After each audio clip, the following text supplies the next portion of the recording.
Hi everyone, David here from Mortgage Choice. Well, more good news from the RBA today with a 25 basis point rate drop, and I'm sure we're all here for it. So I'm just going to do a bit of an update on what that means for mortgage holders and a little bit about borrowing capacity as well. So let's get stuck into it.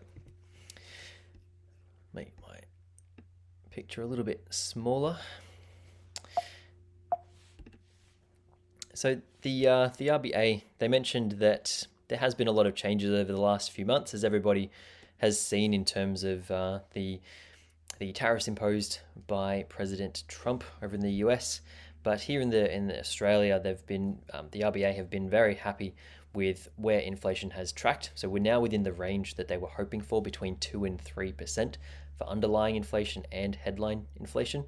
I won't go into the details about that, but what it means is that we're now in a stable zone, and so they're happy to make some changes with interest rates to potentially mean that we're spending more, and inflation could rise, but we're in a band that they're comfortable with right now. And so that's why, with everything the way that it is, they're happy to make that decision and cut rates a little bit to make it easier for mortgage holders and spur on the market a little bit with increased borrowing capacity.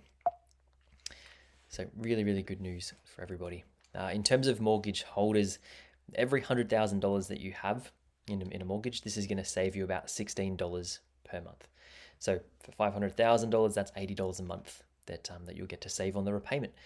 Now, you don't have to take the repayment cut. If you want to continue to get ahead in your mortgage, you can keep your repayments the same, and that just means that you'll be paying an extra $16 a month to further reduce that loan, $16 a month per 100,000. So right now, interest rates for a home loan are around 5.9%, some lower, some higher.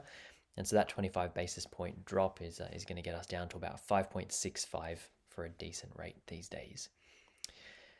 Moving forward, now this is a screenshot from ASX. You can Google these details, as I say, every time. We are expecting more rate cuts further on in the year, so hopefully we do see them come to fruition.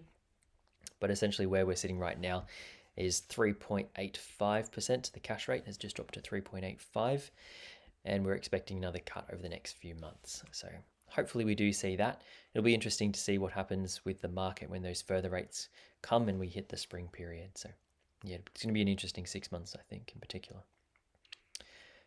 First home buyers, what I'm seeing in the market right now is a lot of auctions, a lot of clients having to go to auction. It just seems to be the flavor at the moment. So what we really want to ensure for first home buyers in particular is that they have their pre-approval in place and that they're organizing a building and pest inspection prior to attending the auction.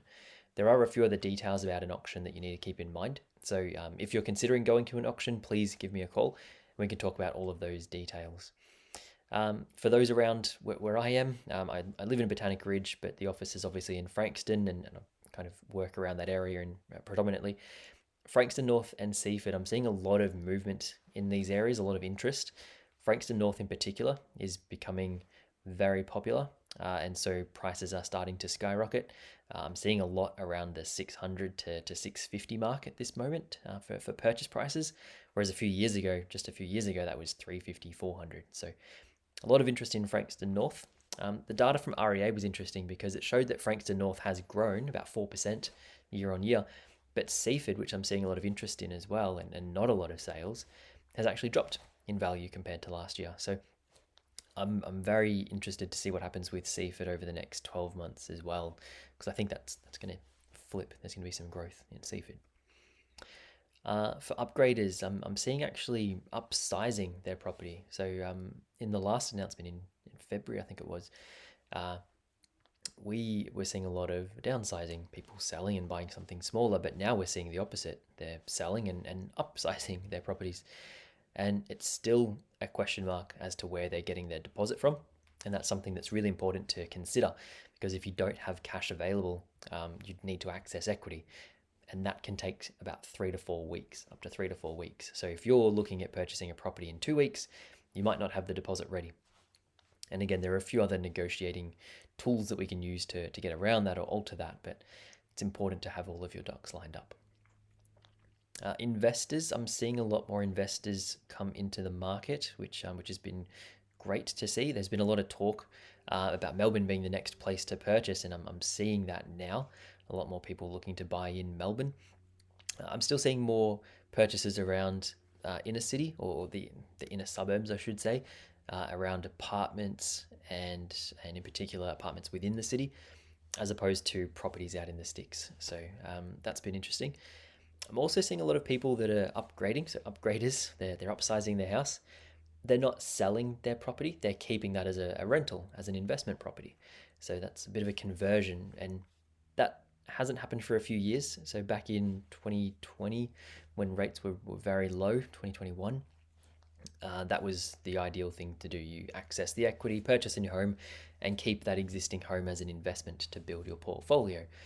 But then as interest rates started to increase, people just couldn't hold on to the multiple properties. And I think since February's rate cut and now seeing this one come into play today, we're going to see more and more people look to hold those properties, as I'm starting to see that. So that's all that I've got for this announcement. As I always say, reach out if you've got any questions about borrowing capacity, about your logistics in terms of moving from one property to another, or even if you just have some questions about your interest rate and what we can do to improve that. So yeah, thank you very much, and we'll be in touch.